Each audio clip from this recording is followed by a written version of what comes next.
अश्वत्थामा महाभारत के ऐसे व्यक्ति जो कि द्वापर युग से अभी तक जीवित हैं, क्योंकि भगवान श्री कृष्ण ने उन्हें श्राप दिया था कि वो कलयुग के अंत तक जीवित रहेंगे, दर दर कष्ट सहेंगे। नमस्कार दोस्तों, अश्वत्थामा से मिलने की मैं आज आप लोग के सामने फिर से एक सच्ची कहानी लेकर आ गए हूँ जो कि आप लोगों के रोंगटे खड़े कर देगी। कौन है अश्वत्थामा? अगर आप लोगों को पता नहीं है तो मैं थोड़ा सा एक्सप्लेन कर देता हूँ। अश्वत्थामा महाभारत टाइम के एक योद्धा थे जो कि आचार्य द्रोण के पुत्र थे और वो बुराई का साथ दे रहे थे। अश्वत्थामा दुर्योधन के मित्र थे और महाभारत के टाइम पे उन्हीं की तरफ से युद्ध भी लड़े थे।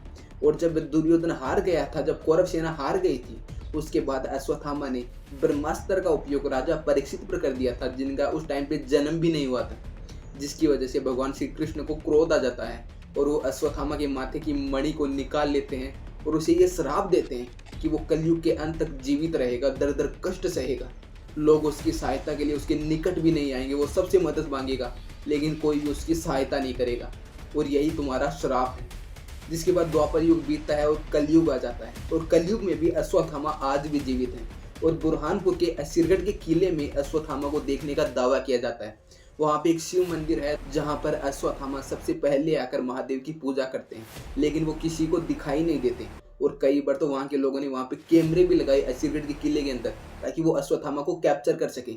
लेकिन सुबह के टाइम पे वो कैमरे अपने आप ही डेड हो जाते और जब मंदिर में पूजा हो जाती तो फिर से वो कैमरे ऑन हो जाते, जिसके पीछे का रहस्य कोई नहीं समझ पाया। और ऐसे बहुत सारे लोग हैं जो कि अश्वत्थामा को देखना चाहते हैं, उनसे मिलना चाहते हैं, लेकिन अश्वत्थामा हर किसी के सामने थोड़ी आते हैं। लेकिन एक लड़का जिसके सामने खुद अश्वत्थामा आए थे।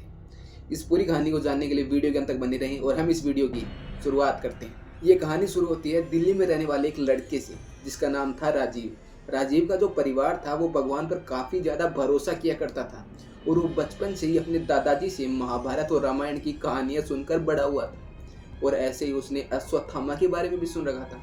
अब जो राजीव था उसे घूमने फिरने का काफ़ी ज़्यादा शौक था, कभी वो राजस्थान घूमता तो कभी हिमाचल। ऐसे ही एक बार उसके एक मन में ख्याल आता है कि क्यों ना वो बुरहानपुर के असीरगढ़ के किले में घूमने जाए और वहाँ पे जाके उस शिव मंदिर के दर्शन करे जहाँ पे अश्वत्थामा आज भी वहाँ पे पूजा करने आते हैं। फिर वो सोचते हैं कि यार घर वालों को बताऊंगा कि मुझे बुरहानपुर जाना है तो घर वाले कहेंगे कि नहीं, इतनी दूर घूमने नहीं जाना है। इसीलिए वो अपने घर वालों से कहता है कि मुझे हिमाचल घूमने जाना है। अब चूंकि उसके घर वालों को पता था कि हिमाचल पहले भी जा चुका है तो वो कह देते हैं कि ठीक है चला जा। और फिर राजीव अपने घर से बुरहानपुर के लिए निकल पड़ता है। वो बुरहानपुर पहुंचता है तो उसे शाम हो जाती है। शाम को वहाँ पे होटल लेता है और सो जाता है और सुबह उठते ही वो वहाँ से निकल पड़ता है। अब सुबह बुरहानपुर से असीरगढ़ के किले के लिए बस जाती है और वो वही बस लेने वाला था, इसलिए वो काफ़ी जल्दी नहा धोकर तैयार होकर बाहर आ गया था स्टैंड के पास। तब वो देखता है कि यार मौसम की वजह से और उसकी स्किन जो थी वो मतलब कि हल्की हल्की सी वाइट हो गई थी, यानी कि जो हमारे साथ होता है ना कई बार कि हमारी स्किन खराब हो जाती है और इसी तरह से उसकी स्किन खराब हो गई थी। तब वो चारों तरफ देखता है तो कोई भी ऐसी शॉप नहीं थी जहाँ से वो उसके लिए क्रीम वगैरह ले सके, लेकिन एक ऐसी दुकान थी जहाँ से थोड़ी थोड़ी मात्रा में तेल मिल रहा था। उसने सोचा कि वो तेल ही लगा लेता हूँ, ठीक हो जाएगी। उसके बाद वो उस दुकान पे जाता है और वो तेल की काफ़ी सारी पैकेट्स ले लेता है। वो सोचता है कि अगर रास्ते में ऐसी मेरी स्किन खराब हो गई तो लगा लूँगा, और वो थोड़ा सा तेल लगाता है और बाकी के सारे पैकेट्स अपने बैग में डाल लेता है और फिर वो बस पकड़ के असीरगढ़ के किले के लिए चला जाता है। असीरगढ़ के किले में वो पहुंचता है तो देखता है कि काफ़ी सारे लोग वहाँ पे घूमने के लिए आए हैं। वो भी इनके साथ घूमने में लग जाता है। उसे घूमते घूमते पूरा दिन बीत जाता है और वो उस मंदिर के दर्शन भी कर लेता है जहाँ पर अश्वत्थामा खुद सबसे पहले पूजा करने के लिए आते हैं। उसके बाद शाम हो जाती है तो सारे लोग असीरगढ़ के किले से बाहर आने लगते हैं। तो वहाँ का जो गार्ड था वो भी सीटी बजाने लगता है कि सब बाहर आ जाओ, बाहर आ जाओ। तो राजीव भी उनके साथ बाहर आ जाता है, लेकिन जैसे वो बाहर आता है बाहर का नज़ारा ऐसा था कि वो देखते ही मंत्रमुग्ध हो गया, क्योंकि शाम की शांति और पक्षियों की आवाज़ उसे वहाँ से आने ही नहीं दे रही थी। उसके बाद सारे लोग वहाँ से चले जाते हैं और वो पास ही के एक पत्थर के ऊपर बैठ जाता है। सोचता है कि थोड़ी देर और यहाँ पे रुक जाता हूँ। उसके बाद वो वहाँ पे बैठ के अपना फ़ोन निकालता है, फ़ोन चलाने लगता है और काफ़ी सारी फ़ोटोज़ वगैरह ले लेता है। थोड़ी देर बाद उसको ये ध्यान होता है कि सारे लोग यहाँ से जा चुके हैं, सिर्फ मैं ही बचा हूँ और थोड़ा थोड़ा अंधेरा भी होने लग गया है। अगर मैं अभी नहीं गया तो उसके बाद मुझे पता नहीं क्या साधन वगैरह कुछ मिले ना मिले। तो इसीलिए वो उठ के जाने ही लगता है कि उसको पीछे से एक आवाज़ आती है कि जा क्यों रहा है, हो सकता है कि अश्वत्थामा यहाँ पर आ जाए। तो वो पीछे मुड़ कर देखता है तो उसके पीछे कोई नहीं था। वो सोचता है कि यार ये आवाज़ मुझे लगाई तो लगाई किसने, और वैसे भी अश्वत्थामा तो सुबह आते हैं, रात को क्यों आएंगे। बस यही सोचकर वो वहाँ से आगे जाने लगता है। वो 2-4 कदम चलता ही है कि उसको पीछे से एक भारी आवाज़ आती है कि रुको। राजीव एकदम से रुक जाता है। वो सोचता है कि यार पीछे से आवाज़ किसने लगाई। वो धीरे धीरे पीछे घूमता है तो जिस पत्थर पर वो बैठा हुआ था ना, उसी पत्थर पर अब एक लंबा चौड़ा आदमी बैठा हुआ है, जो कि देखने में काफ़ी ज़्यादा स्ट्रॉन्ग लग रहा है। वो सोचता है कि यार इतने लंबे चौड़े और इतने मजबूत तो WWE के रेसलर भी नहीं होते जितना ये है। कहीं ये कोई चोर लुटेरा वगैरह तो नहीं है जो कि मुझे लूट ले, या आसपास कोई है भी नहीं, और उसके बाद तो मेरी सारी कीमती चीज़ें, मेरा फ़ोन वगैरह सब मुझसे छीन जाएगा। बस यही वो सोचने लगता है। तब सामने बैठा हुआ आदमी कहता है कि क्या तुम्हारे पास तेल है। राजीव सोचता है कि यार ये क्या बोल रहा है। फिर वो कहता है कि नहीं नहीं, मेरे पास तेल वगैरह कुछ नहीं है, मुझे जाने दो। तब वो आदमी कहता है कि देखो तुम झूठ मत बोलो, क्या तुम्हारे पास तेल है। अगर तुम मुझे झूठ बोलोगे तो इसमें तुम्हारा कुछ भी फ़ायदा नहीं है। तब सडनली राजीव को याद आता है कि हाँ यार, सुबह मैंने तेल के कुछ पैकेट्स लिए थे और वो अभी भी मेरे बैग में डले हुए हैं। तब वो कहता है कि हाँ मेरे पास तेल है, लेकिन फिर उसको रियलाइज़ होता है कि यार मेरे पास तेल है, ये बात इससे कैसे पता चली। लेकिन फिर वो सोचता है कि यार तेल ही तो मांग रहा है, तेल दे देता हूँ और यहाँ से निकल जाता हूँ। तो उसके बाद वो अपने बैग से तेल की पैकेट्स निकालता है और उस आदमी की तरफ जाने लगता है। उस आदमी के पास जाके वो तेल की पैकेट्स उसे देता है।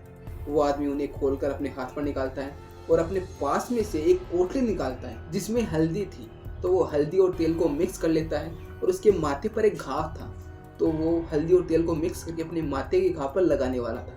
जैसे वो हल्दी और तेल को मिक्स करके अपने माथे के घाव पर लगाता है, वैसे ही वो राजीव को ऐसे अजीब नज़रों से देखने लगता है। राजीव सोचता है कि यार मुझे ये ऐसे क्यों देख रहा है।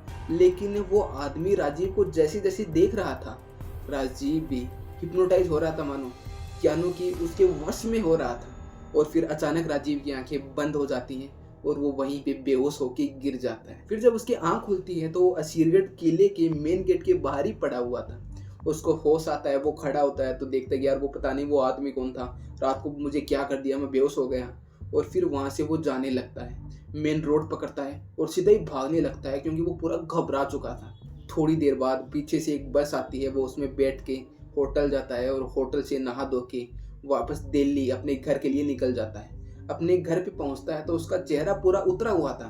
अब चूंकि घर वाले अगर उसको ऐसे देखेंगे तो उन्हें पता ही चल जाएगा ना कि इसके साथ कुछ तो हुआ है। तो घर वालों ने से पूछा कि बता क्या हुआ, सच सच बता। तब वो अपने घर वालों को पूरी बात बता देता है, जिसके बाद राजीव के दादाजी कहते हैं कि अरे तुझे पता नहीं चला, तुझसे अश्वत्थामा मिलने आए थे और अश्वत्थामा के माथे के ऊपर घाव है, इसलिए वो तुझसे तेल मांग रहे थे ताकि वो हल्दी और तेल अपने माथे के घाव के ऊपर लगा सके। उसके बाद राजीव पूरा शौक हो जाता है कि क्या मैं अश्वत्थामा से मिला था। उसके बाद उसको अफसोस होने लगता है कि यार मैंने अश्वत्थामा के बारे में पता नहीं क्या क्या सोच लिया।